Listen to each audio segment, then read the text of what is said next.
কারো কথা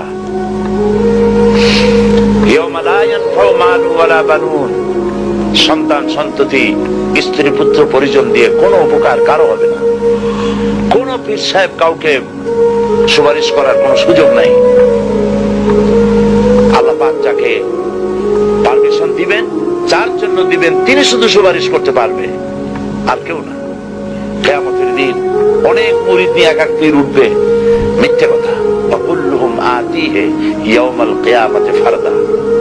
আল্লাহ পাকের দরবারে একজন একজন করে হাজির হতে হবে। আল্লাহ পাক বলেছেন, আমার কাছে একজন একজন আসবা। মুর্দাবাদ জিন্দাবাদ দিয়া, স্লোগান দিয়া, মিছিল করিয়া আল্লাহর দরবারে যাওয়ার কোন উপায় নাই। আল্লাহ আর তার বান্দা, সুবহানাল্লাহ। আল্লাহ প্রশ্ন করবেন, বল এইসব কাজ করছিস কিনা? আল্লাহর কাছে জবাব দেওয়া কি কঠিন হয়ে যাবে সেদিন। এই জন্য আল্লাহ রাসূল তিনি নিজে